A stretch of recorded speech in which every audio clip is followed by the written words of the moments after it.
نبوت کرنا چاہتے ہیں کہ غلام بن کے نبوت کرنا چاہتے ہیں تو ہمارے نبی نے فرمایا بلا عبدن رسولا، نہیں مجھے بادشاہی نہیں چاہیے، میں غلام بن کے نبوت کروں گا۔ کیوں؟ کیا آپ کو پتا ہے کہ میری امت کے سارے لوگ تو مالدار نہیں ہوں گے، ہر آدمی تو وہ شوگر مل نہیں لگائے گا، ہر آدمی تو ٹیکسٹائل نہیں لگائے گا، ہر آدمی کی فیکٹریاں تو نہیں ہوگی، اکثریت تو غریب ہوں گے۔ تو اپنی امت کے غریبوں کو تسلی دینے کے لیے وہ فقر کا معیار اپنے لیے پسند فرمایا کہ اللہ کی قسم آج تک ایسا فقیر میں نے نہیں دیکھا۔ کوئی دیکھا ہے فقیر جس کے گھر میں 2 مہینے چولہا نہ جلتا ہو، اور جس کے لیے احد پہاڑ منت کر رہا ہو، یا رسول اللہ آپ اجازت دیں تو میں ابھی سونے چاندی کے سکے ڈھل کر آپ کی خدمت میں پیش ہو جاؤں۔ عرب کے سارے پہاڑ جس کے لیے سونا چاندی بننے کو تیار ہوں، جنت کے دسترخوان جس کے لیے اترنے کو تیار ہوں، جنت کے عالی شان گھر جس کے لیے زمین پر اترنے کو تیار ہوں، جنت کے عالی شان کپڑے جس کے لیے اترنے کو تیار ہوں، براق جو معراج کے لیے آیا تھا وہ 24 گھنٹے آپ کے در پر بندھے جانے کو تیار ہے، خوشی سے تیار ہے، پھر بھی آپ اس کو رد کر کے گدھے پہ سواری فرما رہے ہیں، پیدل جا رہے ہیں، خچر پہ سوار ہو رہے ہیں، اونٹنی پہ سوار ہو رہے ہیں، اونٹ پہ سوار ہو رہے۔ ہاں، چونکہ آپ مالداروں کے نبی بھی تھے، صرف غریبوں کے نہیں تھے، تو آپ نے کبھی کبھی بڑے عالی شان گھوڑوں پر بھی سواری فرمائی تاکہ میری امت کے مالدار کے لیے بھی گنجائش نکل آئے۔ سقب ایک گھوڑا تھا آپ کا، سبحہ وہ ایسا تیز تھا کہ اس کا نام ہی سبحہ رکھا گیا۔ سبحہ کہتے ہیں بہاؤ۔ وہ جب دوڑتا تھا تو اس کے پاؤں زمین کے ساتھ، اس کا سینہ زمین کے ساتھ لگ جاتا تھا، تو اس کا نام سبحہ رکھا گیا۔ اور ایک ایسا حسین گھوڑا تھا، اس کا نام گلاب رکھا گیا، ورد، اس کا نام ورد تھا۔ ایک گھوڑے کا نام سبحہ تھا، ایک کا نام سجل تھا، ایک کا نام یعصوب تھا، ایک کا نام یعبوب تھا، ایک کا نام لیزاز تھا، ایک کا نام طراز تھا، ایک کا نام مرتجز تھا، ایک کا نام سقب تھا، ایک کا نام سبحہ تھا۔ اب بہت سے گھوڑوں پہ آپ نے سواری فرمائی، لیکن یہ بڑے عالی نسل کے گھوڑے تھے، اس لیے ان کے نام تاریخ نے، حدیث نے محفوظ کیے۔ امت کے مالداروں کو بھی گنجائش دے دی، کوئی اچھی سواری بھی رکھنا چاہے تو اس کو بھی اوپر سے گنجائش مل جائے۔ خود غربت کی زندگی پسند فرمائی، اسی میں رہے، کبھی کبھی یہ کام بھی کیا، بڑے عالی شان کپڑے پہنے۔ 1-2 دفعہ صحرا ایک بستی ہے، وہاں سے کپڑا آتا تھا، اس کی زمین سفید، اوپر دھاریاں سرخ۔ اب کبھی کبھی آپ نے وہ زیب تن فرمایا۔ جابر بن سمرہ فرماتے ہیں ایک رات 14ویں کا چاند سر پہ تھا، اور محبوب اللہ تعالیٰ کے محبوب صلی اللہ علیہ وسلم وہ مسجد کے ذہن میں تشریف فرما تھے، اور آپ نے صحرا بستی والی چادر پہ سے اوڑا ہوا تھا۔ تو جابر بن سمرہ فرماتے ہیں کبھی میں چاند کو دیکھتا، کبھی آپ کو دیکھتا، تو مجھے آپ چاند سے زیادہ حسین نظر آ رہے تھے، اور آپ چاہتے تو ہر وقت یہ کپڑا پہن سکتے تھے، پہن کے اتار دیا اپنی امت کے مالداروں کو گنجائش دینے کے لیے۔ خود وہی فقر کے کپڑے، فقر کا لباس، پیوند لگا ہوا لباس، وہی اختیار فرمایا۔ اور قیامت کے دن انس نے پوچھا یا رسول اللہ قیامت کے دن آپ کہاں ہوں گے؟ تو آپ نے فرمایا میں اپنی امت کے غریب لوگوں میں کھڑا ہوں، ابغونی فی ضعفائکم، میں اپنی امت کے غریبوں کے ساتھ ہوں۔ تو اللہ کے بعد محسن اعظم ہیں حضرت محمد صلی اللہ تعالی علیہ وسلم، جن کو سب کچھ اللہ نے دیا، اور پھر انہوں نے کہا نہیں یا اللہ مجھے نہیں چاہیے۔ کون سی ساری امت میری مالدار ہوگی؟ الٹا اوروں کے لیے دعا کی، اللہم انہم جاع فاشبعہم، یا اللہ میری امت بھوکی ہے ان کو کھانا کھلا، عراۃ فاکسہم، یہ ننگے ہیں یا اللہ ان کو کپڑے پہنا، یا اللہ ان کے لیے تو دنیا اور آخرت بھلی کر دے۔ اور اپنے لیے اور اپنی اولاد کے لیے کہا اللہم اجعل رزق آل محمد قوتا، یا اللہ آل محمد کی روزی تھوڑی کر دو۔ ہاں کیوں؟ کل کوئی تانا نہ دے سکے کہ اپنی اولاد کے تو مزے کروائے اور ہمیں کربلاؤں میں دھکا دے دیا۔ نہیں، کربلا میری اولاد کے لیے رہے گی۔ کوئی مانگ سکتا ہے اپنی اولاد کے لیے؟ اور مانگنی بھی نہیں چاہیے. کہیں جوش میں آ کے کوئی مانگنا بیٹھے پاگل، مانگنی نہیں چاہیے. خود اللہ کے نبی نے فرمایا مت مانگو، اللہ سے عافیت مانگو، سہولت مانگو. ہاں خود اپنے لیے، اپنی اولاد کے لیے کیا مانگا؟ اللہ ان کی روزی تنگ کر، کل کو میری امت مجھے تانا نہ دے سکے. اس لیے آپ نے فرمایا جب تمہیں دکھ ستائیں میرے دکھ یاد کرنا، سب ہلکے ہو جائیں گے.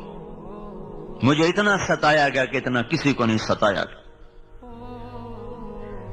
میرے اوپر اتنی آزمائش آئی، اتنی کسی بھی آزمائش نہیں آئی. 3 میل پتھر پڑے طائف کے میدان میں، 3 میل. حالانکہ آپ کی انگلی کا اشارہ بھی نہیں ضروری تھا، صرف ارادہ ہی کافی تھا. ارادہ کہ اب اللہ کی طرف متوجہ ہو کر ارادہ کر لیتے کہ ان کو پکڑ، تو بس پھر ان کا نشان نہ ملتا. لیکن 3 میل پتھر کھا کے نہ اف کی نہ آہ کی، اور خون بہتا گیا. اتنا خون بہا کہ ایک حدیث میں آتا ہے طائف کے پہاڑ بلبلا اٹھے، رونے لگے، زمین رونے لگی، آسمان کے فرشتے رو پڑے. اور آپ بے ہوش ہو کے گرے ہیں، بد دعا کا ایک لفظ مجھ سے نہیں نکلا. جو کافروں کے لیے بد دعا نہ کرتا ہو وہ اپنی امت کے کلمہ گو کے لیے کتنا شفیق ہوگا. جب ہوش میں آئے دشمن کے باغ میں پناہ لی. زید بن حارثہ جان نثار غلام ساتھ، انہوں نے اٹھایا، بھاگ کے دشمن کے باغ میں پناہ لی. جس کو دیکھ کر دشمن بھی رو پڑے ہوں، اس کی امت اسی کی سنتوں پہ چھریاں پھیرتی.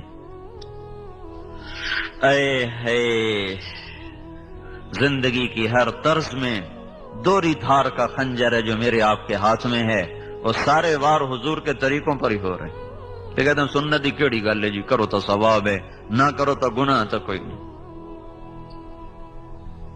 کہ چلتی مل کا ایک پرزہ خراب ہو جائے چلتی رہے گی، سائرن بجنے لگ جائیں گے، فالٹ آ گیا ہے.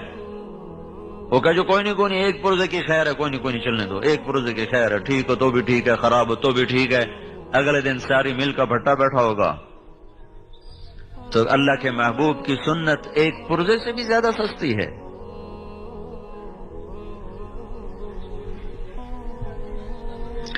ہائے اتبا جیسا جانی دشمن، اس کا بھی دل بھر آیا. یہ بدر کے میدان میں جھنڈا بردار تھا، بدر کے میدان میں کافروں کی طرف سے جھنڈا اس کے ہاتھ میں تھا. بھاگا گیا، نوکر کو نہیں بھیجا، خود بھاگا، انگور توڑ کے لایا. وہ رشتہ داری کا خون جوش میں آ گیا نا. ثقیف والوں نے قریشی کو مار دیا، قومیت جاگ گئی. انگور توڑ کے لایا، پلیٹ میں سجائے. پھر شرم کی وجہ سے خود آگے نہیں گیا، اپنے غلام عداس کو کہنے لگا جا تو لے جا. اور اسے کہنا تجھے رشتہ داری کی قسم، تجھے خون کی قسم، رد نہ کرنا، کھا لینا. جس کے لیے دشمن پسیج جائیں اس کے لیے اسی کی امت کے ہاتھ میں خنجر ہیں، اور ہر ضرب اسی کے سینے پر ہے. ہر نبی تنگ آ کے پکار اٹھے یا اللہ ان کو پکڑ لے، ان کو تہس نہس کر دے. اب انتہا ہے طائف کا میدان، بے بسی بے چارگی عروج پر ہے. آسمان کے فرشتے رو رہے ہیں. اللہ تعالیٰ نے پھر آپ نے وہاں اس باغ میں بیٹھ کر اللہ سے اپنا دکھڑا سنایا. اللہم اشکو الیک ضعف قوتی وقلت حیلتی وہوانی الی الناس. اے میرے مولا، میری محنت میں کمی آئی ہوگی، میں کام پورا نہیں کر سکا ہوں گا، باقی اور تو کسی سے گلہ نہیں کرتا ہوں، تجھ سے آج گلہ ضرور کرتا ہوں. تو نے مجھے کن کے حوالے کر دی؟ الی بعید یتجہم او الی عدو ملکتہ امری. ایسوں کے حوالے کر دیا جو نہ مجھے پہچانتے ہیں نہ میرا حق پہچانتے. یہ ایسے دردناک کلمات تھے کہ اللہ پاک محبت جوش مار اٹھے. اور فرشتہ پہاڑوں کا بھی آ گیا، جبریل بھی آ گیا کہ یا رسول اللہ حکم دیں اطبق علیہم الاخشبین، میں انہیں بیچ میں ڈال کے 2 پہاڑوں کے اندر ان چکی کی طرح پہاڑوں کو چلا دوں گا اور ان کو پیس کے رکھ دوں گا. آپ نے کہا نہیں لعل اللہ یخرجہم، اصلا بہم من یوحد اللہ. اگر یہ ایمان نہیں لائے تو اللہ ان کی نسل میں کوئی ایسا پاک پیدا کر دے گا جو ایمان لائے. تو اس پر پہاڑوں کے فرشتے نے کہا صدق اللہ، سچ کہا میرے اللہ نے جس نے آپ کا نام رکھا ہے رؤوف الرحیم، بالمؤمنین رؤوف الرحیم. سچ کہا میرے اللہ نے، آپ واقعی رؤوف الرحیم. تو میرے بھائیوں، دوسری بات ہم یہ عرض کر رہے ہیں کہ حضرت محمد صلی اللہ تعالی علیہ وسلم کی پاکیزہ اور مبارک زندگی کو اپناؤ، ان سے بڑا محسن کوئی نہیں ہے. زندگی ان کی ساری محفوظ ہے، موجود ہے، کھلی کتاب کی طرح، روز روشن کی طرح. ایک ایک چیز، ایک ایک ادا، ساری 63 سال 4 دن آپ کی زندگی ہے، شمس قمری لحاظ، محرم صفر ربیع الاول کے لحاظ. 61 برس 2 مہینے 23 دن آپ کی زندگی ہے، جنوری فروری کیلنڈر کے لحاظ سے. 22,330 دن اور 6 گھنٹے ہے وہ ایام کے لحاظ سے. اس میں نبوت کے 23 برس 8,156 دن بنتے ہیں. ان 22,330 دن اور 6 گھنٹے کی ہر صبح ہو، ہر شام، ہر دوپہر، ہر عصر، ہر مغرب، ہر عشاء، ہر پل پل کی پوری خبر اللہ تعالیٰ نے کائنات کے صفحات پہ بکھیر دی ہے. کتابیں مٹ بھی جائیں تو اللہ نے ایسے لوگ آج بھی پیدا کیے ہیں جو سینوں سے حضور کی سیرت کو دوبارہ زندہ کر کے لکھ کے دکھا دیں. یہ نہیں کہ کوئی رہبر نہیں ہے، رہبر تو موجود ہے، چلنے والا کوئی نہیں ہے. راہ رو منزل کوئی نہیں، ہادی رہبر موجود ہے.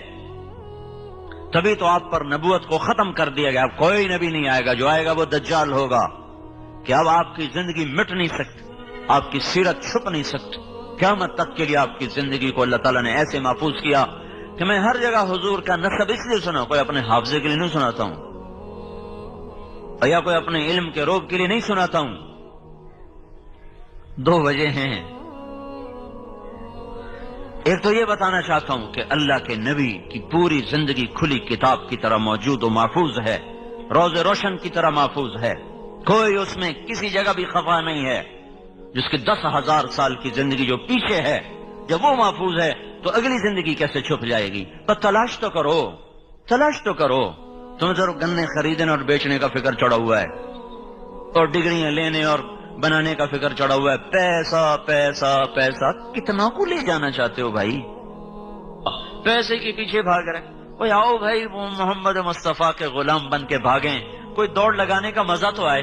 یہ بھی کوئی دوڑ ہے، لگا لگا لگا لگا لگا کے جب نشان پر پہنچے تو آگے قبر کا گڑھا تھا، اس میں گم ہو گئے، اور ساری جیت اوروں کو دیکھ کے خود بازی ہار کے جا کے ایسا مٹ گئے کہ تو ہرس و حوث کو چھوڑ میاں، مت دیس بدیس پھرے مارا، قزاق اجل کا لوٹے ہے دن رات بجا کر نقارا.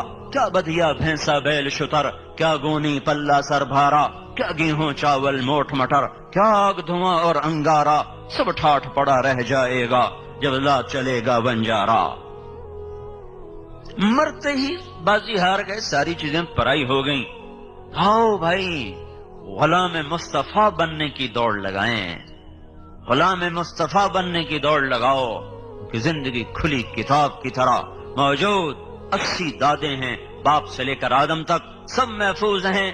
محمد صلی اللہ علیہ وسلم بن عبداللہ، عبداللہ کے بیٹے ہیں، بن عبد المطلب، بن ہاشم، بن عبد مناف، بن قصی، بن کلاب، بن مرہ، بن کعب، بن لوی، بن غالب، بن فہر، بن مالک، بن نضر، بن کنانہ، بن خزیمہ، بن مدرکہ، بن الیاس، بن مضر، بن نزار، بن معد، بن عدنان، بن اد، بن ہمیسع، بن سلامان، بن عوس، بن بوز، بن قموال، بن ابی، بن عوام، بن ناشد، بن حزا، بن بلداس، بن یدلاف، بن طابخ، بن جاہم، بن ناحش، بن ماخی، بن عیفی، بن عبقر، بن عبید، بن الدعاء، بن حمدان، بن سنبر، بن یثربی، بن یحزن، بن یلحن، بن ارعوا، بن عیدی بن ذیشان، محمد صلی اللہ علیہ وسلم بن عبداللہ، عبداللہ کے بیٹے ہیں، بن عبد المطلب بن ہاشم بن عبد مناف بن قصی بن کلاب بن مرہ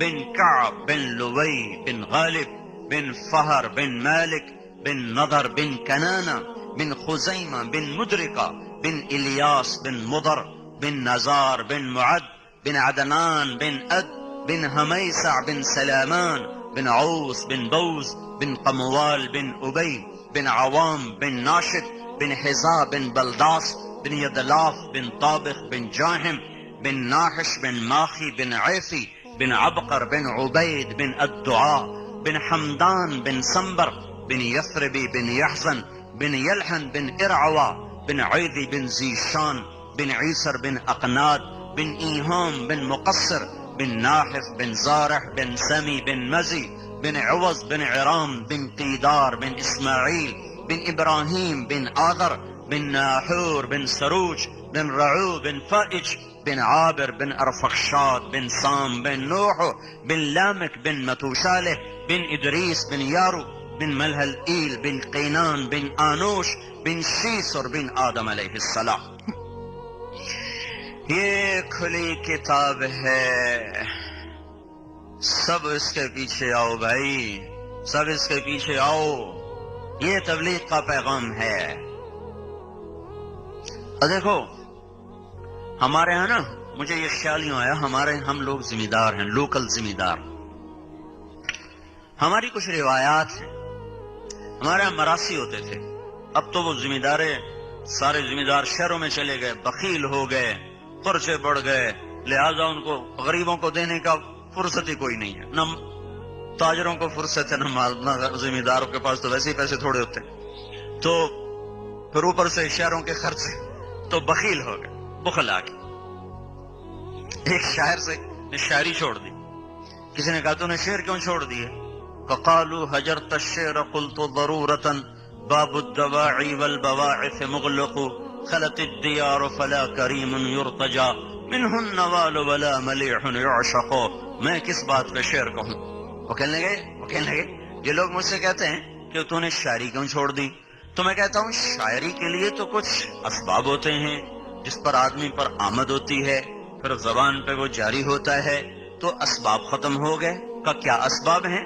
کا یا تو کوئی معشوق ہو جس کے عشق میں آدمی بے قرار ہو کر شعر کہے، تو دنیا حسینوں سے خالی ہو گئی، سرخی پاؤڈر رہ گئے، سرخی پاؤڈر کا بھی کوئی حسن ہوتا ہے، پلاسٹک سرجری رہ گئی اس کا بھی کوئی حسن ہوتا ہے۔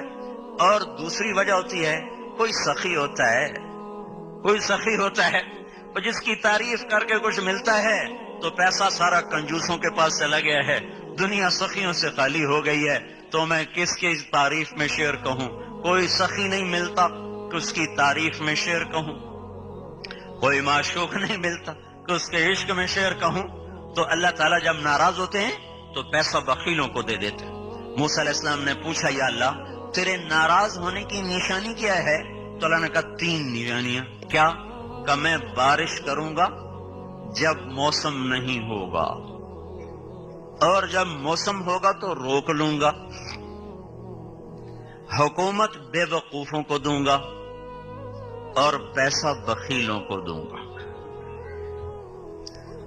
اور ایک بخیل کا بھی پیر ہوتا ہے، وہ ہوتا ہے شحیح۔ بخیل تو وہ ہوتا ہے جو اپنے اوپر خرچ کرے اوروں پہ نہ کرے، اور شحیح وہ ہوتا ہے جو نہ اپنے اوپر خرچ کرے نہ اوروں پہ خرچ کرے، ویک کے خوش ہوں، لکھ ہو گیا، ان کروڑ ہو گیا، ان ارب ہو گیا، بیڑی بڑھیا ہر جگہ چھڑ کے مر جاؤں نہیں، وہ اسی میں خوش ہوتا رہتا ہے، نہ اپنے اوپر خرچ کرتا ہے نہ اوروں پہ خرچ کرتا ہے۔ ہاں پھر موسیٰ علیہ السلام نے پوچھا یا اللہ جب تو خوش ہوتا ہے تو کیا کرتا ہے؟ کہ جب میں خوش ہوتا ہوں تو بارش وقت پہ کرتا ہوں، حکومت سمجھداروں کو دیتا ہوں، پیسہ سخیوں کو دیتا ہوں۔ تو بھی آج پیسہ بخیلوں کے پاس ہے، حکومت نکموں کے پاس ہے، اور بارشیں کا نظام خود بخود دیکھ رہے ہو، بے وقت کی بارشیں ہیں۔ تو یہ اس بات کا اعلان ہے کہ اللہ ناراض ہے، جو کہہ رہا ہے توبہ کرو، توبہ کرو، منا لو اپنے رب کو، منا لو اپنے آقا کو، منا لو اپنے اللہ کو کہ یہ جہان بھی بنے اور وہ جہان بھی بنے۔ تو ہمارے وہ مراسی جب آتے تھے نا ہمارے ڈیروں پر، ان کا کوئی کام نہیں ہوتا تھا، صرف پیو دادے پڑدادے دا نا چاونا، جو دی تعریف پٹھی سدھی کرنی، اپنی بوری دانے دلئی تے گئے۔ ہمیں بھی پتا تھا صرف ہماری جھوٹی تعریف کرتے ہیں، لیکن اس جھوٹی تعریف پر بھی ایسا خوش ہو جاتے تھے، چل بھائی بوری بھر دے بھائی انو دانے دے بھائی۔ یہ ترتیب چلی آ رہی، اب ٹوٹ گئی۔ تھوڑا بہت میں نے اس کو باقی رکھا ہوا ہے، جب انہوں نے میرا پتہ چلتا وہ آ جاتے ہیں۔ جو ہی وہ دروازے سے داخل ہوں گے ہمارے ڈیرے کے، اتھو نہ دہاتو سے میاں طارق جمیل دے دیرے قائم، میاں اللہ باغ دے دیرے قائم، نہ میرا پیو قائم رہا نہ میں قائم رہوں گا۔ یہ کتنا بڑا جھوٹ ہے، کتنا بڑا جھوٹ ہے۔ میاں عنایت علی دے دیرے قائم، میاں گانے دے دیرے قائم، وہ آگے بھی جاتا ہے، میں تو آگے نہیں جانتا ہوں۔ ان کا کام ہی یہی تھا، حالانکہ نہ پردادا قائم رہا، نہ دادا، نہ پیو، نہ میں، ہر مر جاؤنا ہے۔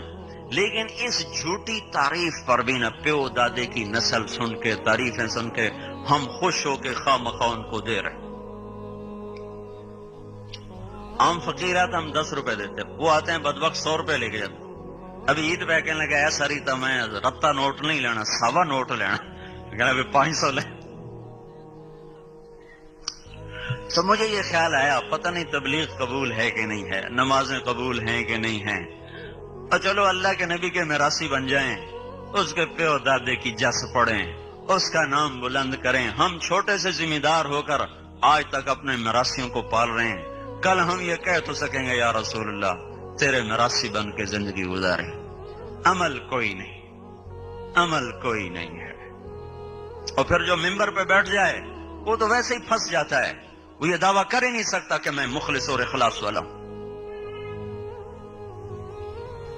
مجھے آپ کے اخلاص پر تو قسم کھانے کو میں تیار ہوں، آپ پر میں قسم کھانے کو تیار ہوں۔ اب سارے اللہ کے لیے آئے بیٹھو، میں اپنے اوپر قسم کھانے کو تیار نہیں، مجھے نہیں پتا کب میرا نفس میرے ساتھ کھیل کھیل جائے۔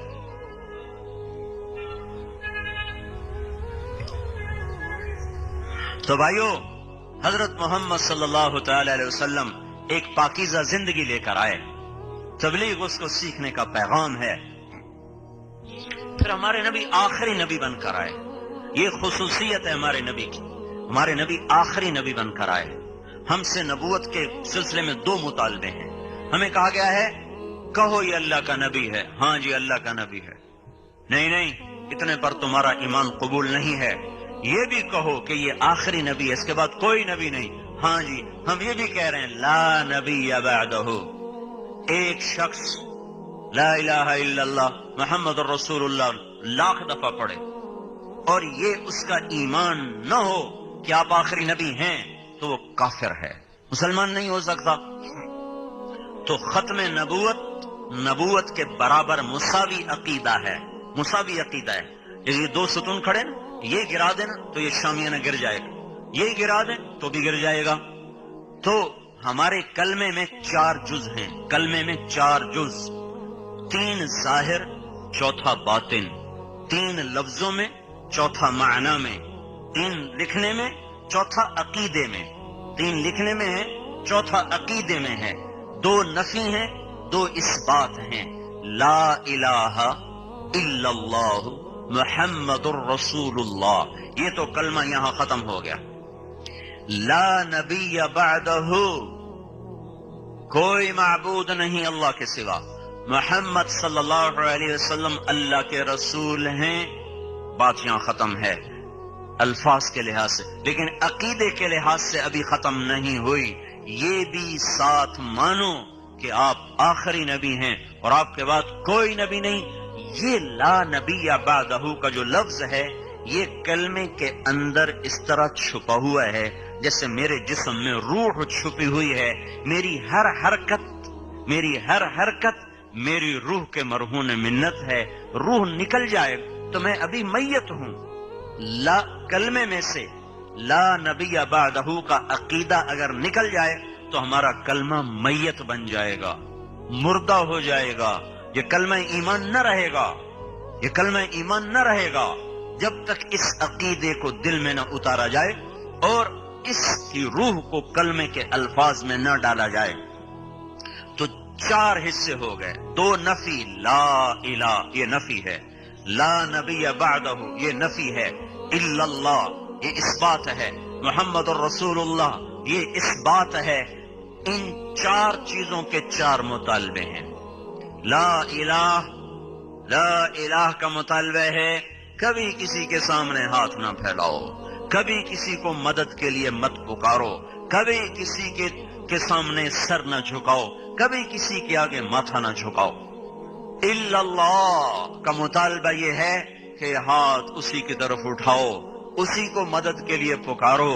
فلا تدعوا مع اللہ احدا، جب اللہ موجود ہے تو اللہ کو چھوڑ کر کسی کو مت پکارو، کسی کو مت صدا دو، ندا دو۔ تو اور یہ ماتھا صرف اللہ کے سامنے جھکاؤ، یہ صرف زمین پہ سر رکھا جائے گا، اللہ کو سامنے رکھ کر یہ کسی کے آگے سر نہیں جھکے گا، نہیں جھک سکتا، یہ صرف اللہ کے سامنے جھکے گا یہ سر۔ اور محمد تغلق جو تھا نا، بڑا خر دماغ بادشاہ تھا، تو اس نے بڑے عجیب عجیب حکم نافذ کیے تھے۔ اس کے دربار میں آ کر یوں سر جھکانا ضروری تھا، یوں سر جھکانا ضروری۔ خواجہ نظام الدین اولیاء رحمۃ اللہ علیہ اس نے بلوایا تو یہ کسی کے سامنے نہیں سر جھکاتے، میں ابھی بندوبست کرتا ہوں۔ تو اس نے دروازہ بنوایا، اس کے بیچ میں چھوٹا دروازہ لگا دیا جس میں آدمی یوں کر کے یوں آگے خود بیٹھو۔ جب وہ تشریف لائے تو ان کو بھی اس کی چال کا اندازہ ہو گیا، انہوں نے پاؤں پہلے اندر ڈالا۔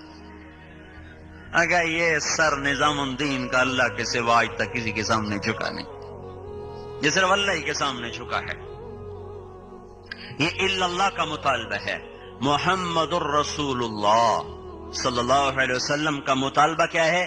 محمدی بن جاؤ، غلام رسول بن جاؤ، غلام نبی بن جاؤ۔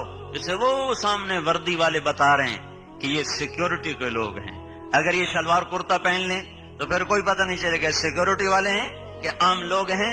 تو اس محمد الرسول اللہ کے عقیدے کا اتنا مطالبہ ہے کہ اتنی غلامی رسول اختیار کرو کہ چلتے پھرتے غلام رسول نظر آؤ، کہا جا سکے یہ غلام رسول ہے، یہ غلام نبی ہے، یہ غلام مصطفیٰ ہے، یہ غلام مجتبیٰ ہے۔ اتنی وردی نہ اتارو کہ پہچان ہی ختم ہو جائے غلام رسول ہے کہ غلام شیطان ہے۔